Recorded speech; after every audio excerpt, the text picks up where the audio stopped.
ओम शांति। साप्ताहिक कोर्स में आज हम जानेंगे राजयोग क्या है और मेडिटेशन कैसे करें। आज दुनिया में हर कोई मेडिटेशन सीखना चाहता है, चाहे वो नास्तिक भी क्यों ना हो, और वास्तव में वर्तमान समय की मांग भी यही है। चारों ही तरफ भयंकर बीमारी, दुख, अशांति फैली हुई है। अभी तो सबके पास समय भी है। ऐसे में अगर हम ध्यान योग करना सीख जाएं तो हमारे ऊपर इस तमो प्रधान वायुमंडल का असर नहीं होगा और हर परिस्थिति में भी हम सदा स्वस्थ व खुश रह सकेंगे। तो चलिए जानें ये राजयोग मेडिटेशन क्या है और कैसे करना होता है।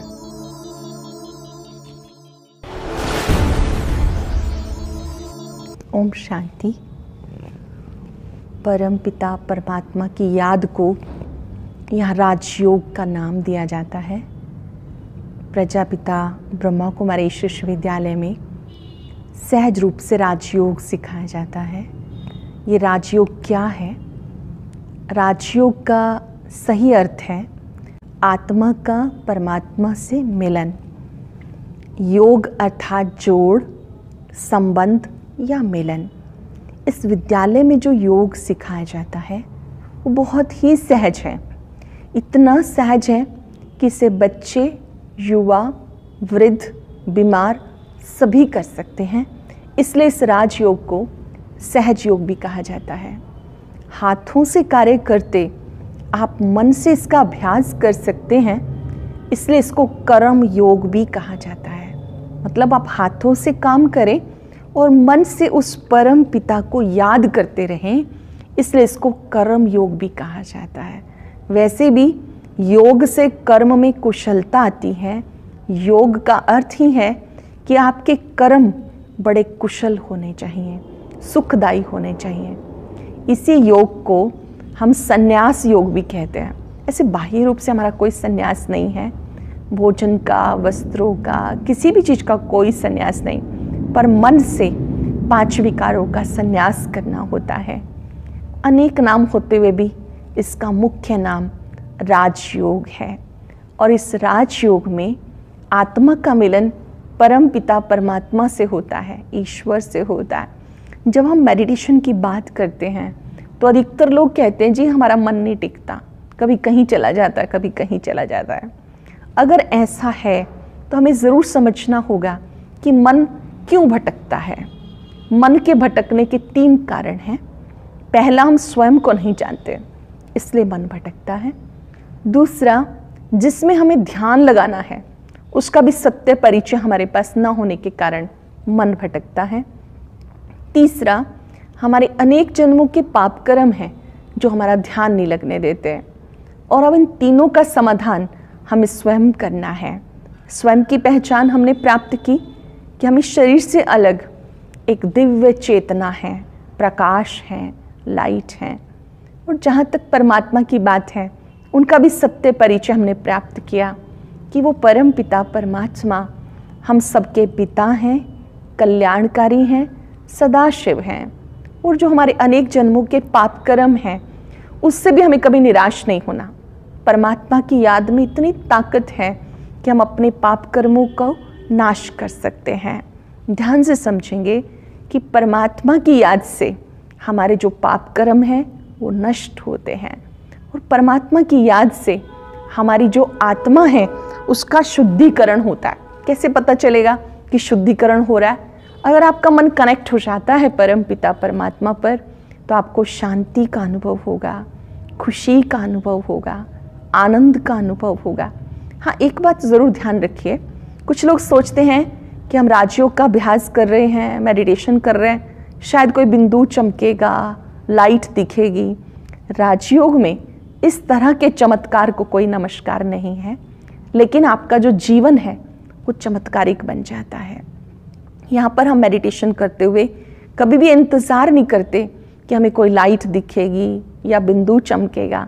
नहीं, बहुत ही सहज भाव से हमें अपने मन को परमात्मा पे टिकाना है। इस राजयोग के अभ्यास में अगर कहीं हमारा मन इधर उधर जाता है तो इसको बहुत प्यार से हम वापस लेकर आएंगे। आपको अपने मन को एक अच्छा दोस्त बनाना है। Make your mind a best friend. अगर हमारा मन मेडिटेशन करते हुए कहीं इधर उधर जा रहा है तो हमें अपने मन से खुद बात करनी है कि हे मन, अभी तक भटक भटक के थके नहीं हो, और फिर जब पहले भटकते रहे तो तुम्हें क्या मिला? दरअसल हमारे मन और बुद्धि को आनंद की तलाश रहती है। ध्यान से सुनेंगे इस बात को। हमारे मन और बुद्धि को आनंद की तलाश रहती है। अगर वो यहाँ ना मिले तो कहीं और, फिर कहीं और, फिर कहीं और। इसलिए इस मन को बहुत प्यार से समझाना है, इस मन को दबाना नहीं, इस मन को एक सही दिशा देनी है। जब हम सही दिशा देंगे तो हम राजयोग में सुंदर अनुभूति कर पाएंगे। इस राजयोग अभ्यास के लिए कुछ एक नियम है जिनका पालन करना बहुत आवश्यक है। सबसे पहला नियम मन वचन कर्म की पवित्रता है। अगर आप प्रभु मिलन करना चाहते हैं तो अपने मन का शुद्धिकरण करें। इस मन में किसी के लिए भी कुछ बुरा नहीं सोचें। अगर आ रहा है कुछ बुरा विचार, खुद को खुद ठीक करें। वचन की भी पवित्रता चाहिए। मान लीजिए आपने अपने वचन से किसी को दुख दिया, परेशान किया, आप कितनी देर भी मेडिटेशन करने की कोशिश करेंगे, मन टिकेगा नहीं। क्योंकि सामने वाले को जब हमने हर्ट किया तो उसकी जो नेगेटिव वाइब्रेशंस हैं वो हम सबका मन टिकने नहीं देगी। ध्यान रखेंगे कि हमारे वचनों से किसी को दुख नहीं पहुंचना चाहिए। एक छोटी से नियम को पालन करेंगे। कम बोलना है, धीरे बोलना है, मीठा बोलना है, सोच समझ के बोलना है। वैसे भी बोलो शब्द का आप संधि विच्छेद करें तो ये बनता है बो प्लस लो, कि जब आप कुछ बोल रहे हैं समझो आप कोई बीज बो रहे हैं ना, जैसा बीज बोएंगे वैसा फल मिलेगा। तो हमें किसी को भी अपने बोल के द्वारा दुख नहीं पहुंचाना है। और अगर हो जाए ऐसा, गलती हो भी जाए एज ए ह्यूमन बीइंग, तो हमें क्षमा मांग लेनी है। से सॉरी। अगर आप सॉरी करते हैं तो साड़ी मैली नहीं हो जाती है। प्रयास करें हमारे वचनों से किसी को भी कष्ट ना पहुंचे। कर्म की पवित्रता क्या है? आप जो भी कर्म करें वो प्रभु की याद में करें। सूक्ष्म में भी मैंपन ना आए, मैंने किया, मैं ही कर सकता हूँ, नहीं। हम सब निमित्त हैं, अपने को इंस्ट्रूमेंट समझ के करें और अभिमान से परे रहकर करें। ये राजयोग का पहला नियम है। प्योरिटी मीन्स मन वचन कर्म की पवित्रता। इसी तरह से दूसरा नियम है शुद्ध अन्न। कहते जैसा खाओगे अन्न वैसा होगा मन, जैसा होगा मन वैसा होगा अन्न। अर्थात जो बनाने वाला है उसका भी पूरा प्रभाव अन्न के ऊपर पड़ता है। तो जब हम भोजन बनाते हैं वो परमात्मा की याद में बनाएं, परमात्मा को भोग लगाएं, प्रसाद समझ के खाएं। एक स्थान पर बहुत अच्छी बात थी कि शुद्ध भोजन कौन सा होता है। शुद्ध भोजन वो होता है जिसमें खाने वाले की बजाय खिलाने वाले को ज़्यादा खुशी हो रही हो, और जो खा रहा है वो भी प्रसाद समझ के खा रहा है। जब हम भोजन बनाते हैं तो उस समय हम कोई भी इधर उधर की बातें, टीवी देखना या कोई ऐसी वैसी चीज़ें सुनना, उन्हें छोड़कर प्रभु के लिए प्रसाद बन रहा है, इस प्यार से बनाएं। आजकल अधिकतर लोग ये कहते हैं बच्चों की पढ़ाई में एकाग्रता नहीं रही।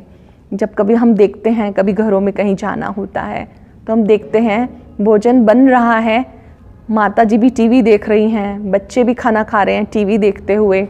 देखिए इससे हमारी एकाग्रता पे बहुत फ़र्क पड़ता है।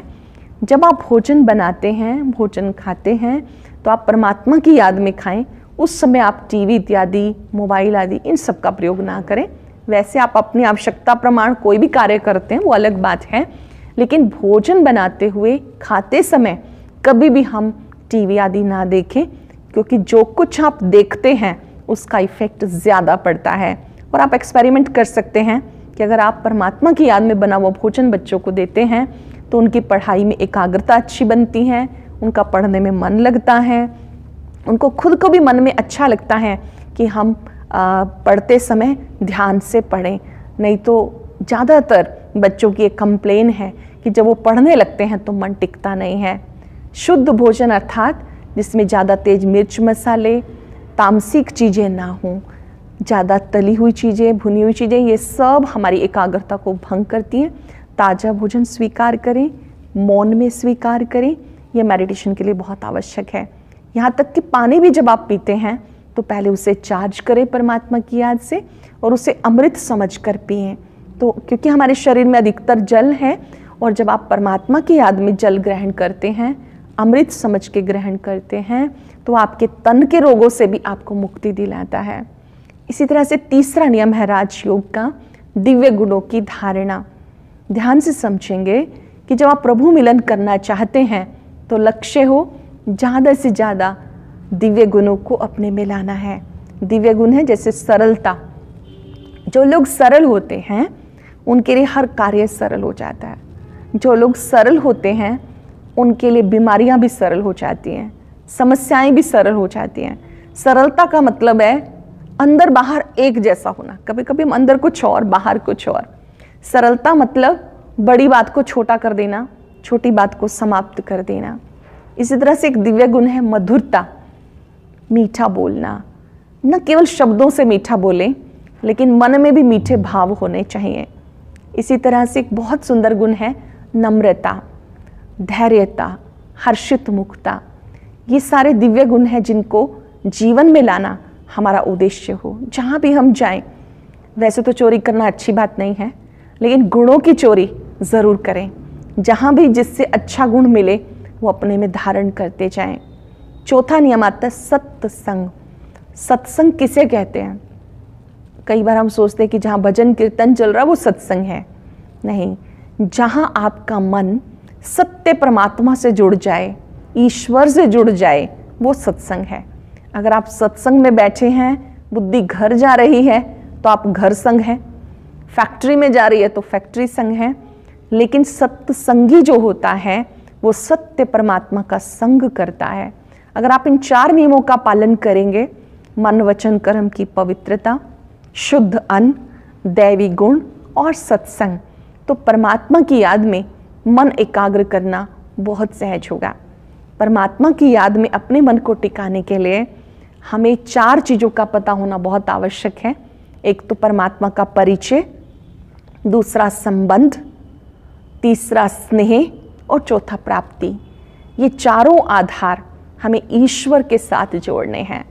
परिचय हम सब ने प्राप्त किया कि वो परम पिता परमात्मा हम सबके पिता हैं, उनके साथ मेरा संबंध अविनाशी है।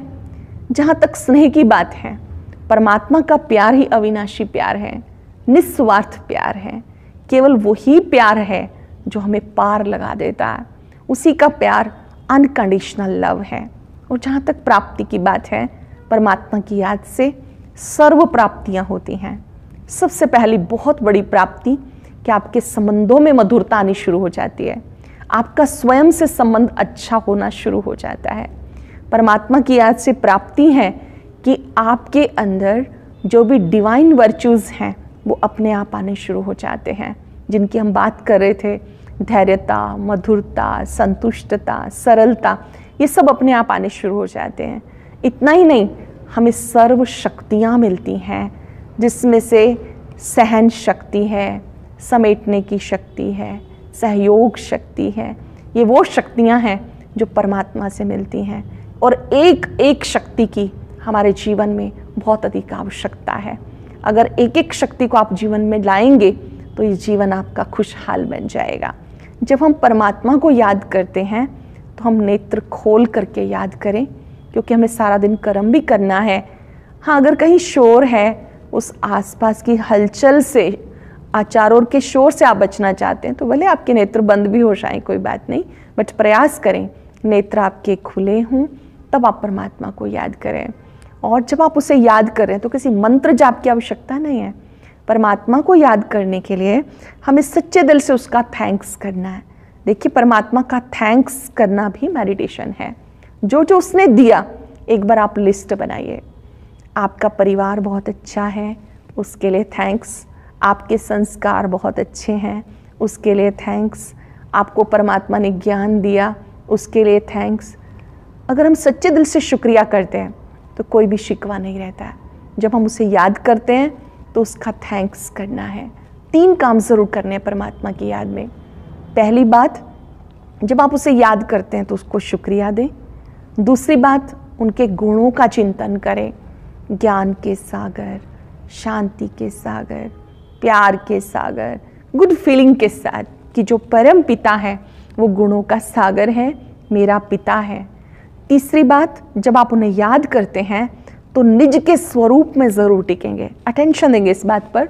जब तक आपने खुद को आत्मा निश्चय नहीं किया, आपका परमात्मा से कनेक्शन नहीं जुड़ सकता।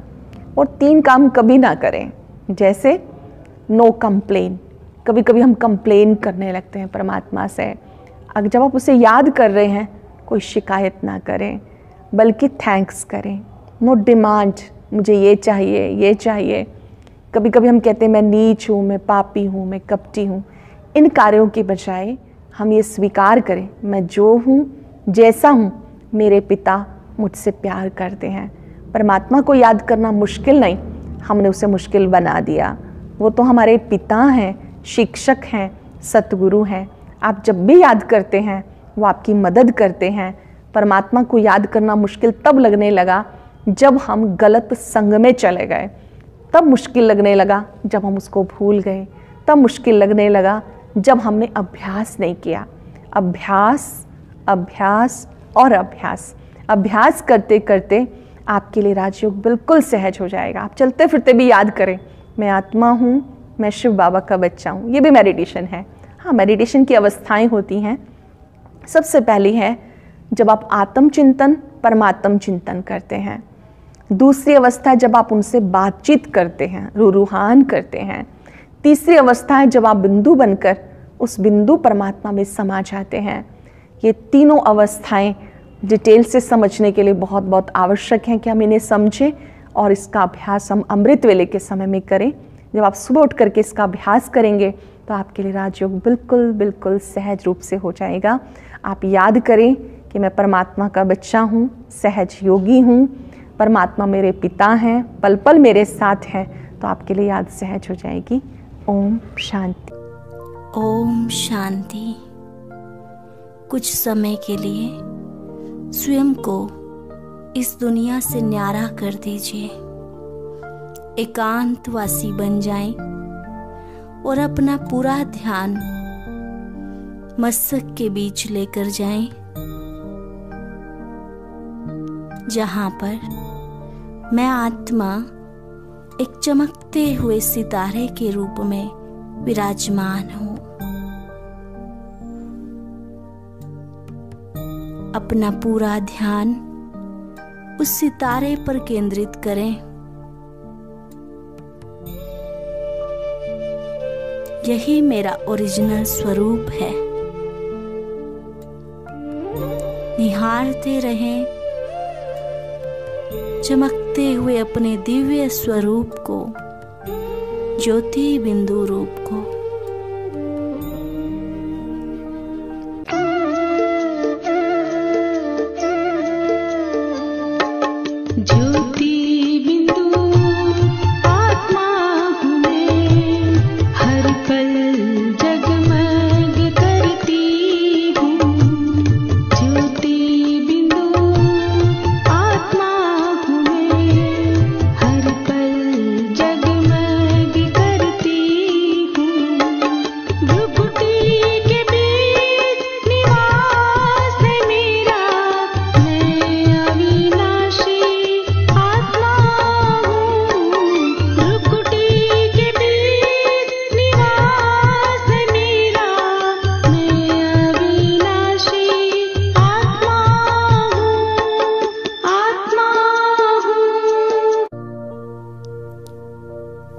अब अपने से बातें करें और पूछे स्वयं से, मैं कौन हूं? वास्तव में मैं एक आत्मा हूं, एक शुद्ध पवित्र आत्मा, एक लाइट हूं, एनर्जी हूं।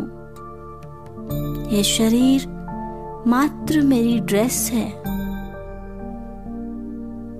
और मैं इसमें चमकता हुआ एक दिव्य सितारा। यह शरीर एक कुटिया के समान है और मैं आत्मा इसमें विराजमान एक तपस्वी। मेरे अंदर असीम शक्तियां हैं मेरे अंदर दैवी गुण समाये हुए हैं।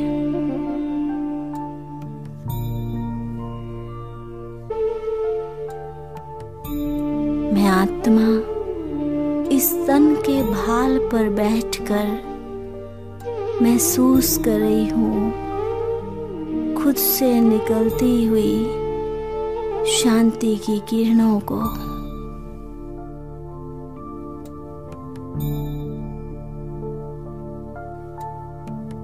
मैं आत्मा प्रकाश पुंज बन गई हूँ।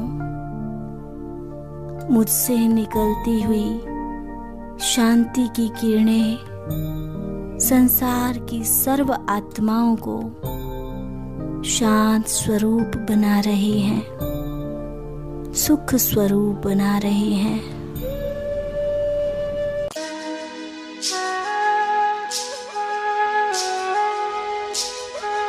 मैं प्रकाश पुंज हूँ, अनंत शक्तिवान हूँ, दिव्य ज्योति बिंदु हूँ, मैं शिव पिता समान हूँ। मैं प्रकाश पुंज हूँ, अनंत शक्तिवान हूँ, दिव्य ज्योति बिंदु हूँ, मैं शिव पिता समान हूँ। सृष्टि का श्रृंगार हूँ, इस जगत का सार हूँ, सृष्टि का श्रृंगार हूँ, इस जगत का सार हूँ। योनियों में श्रेष्ठ मानव जन्म का आधार हूँ। प्राण धरे तन में संचार रहा मैं, तन के भव्य भाल पर विराज रहा मैं। खोल पुतलियों के पट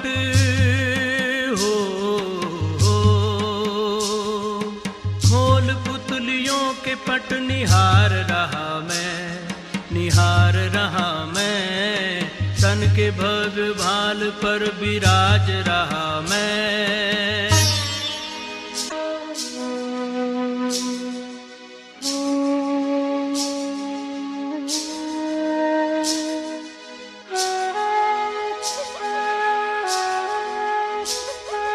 दूर हर नशे मगर एक नशे में चूर हूँ, मैं खुदाई नूर हूँ, चेतन को ही नूर हूँ।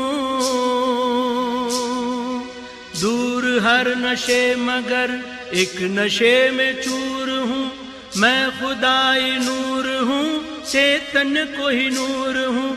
खुशियों से भरपूर दिल में रखे ये गरूर, खुशियों से भरपूर दिल में रखे ये गरूर।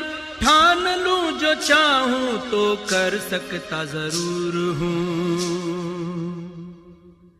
संग शिव के स्वर्ग भू पे ला रहा हूँ मैं, तन के भव्य भाल पर विराज रहा मैं। खोल पुतलियों के पट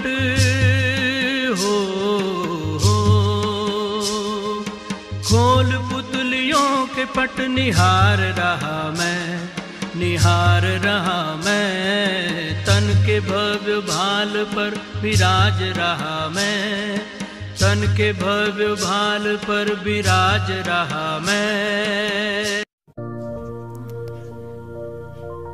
अगले कुछ पल के लिए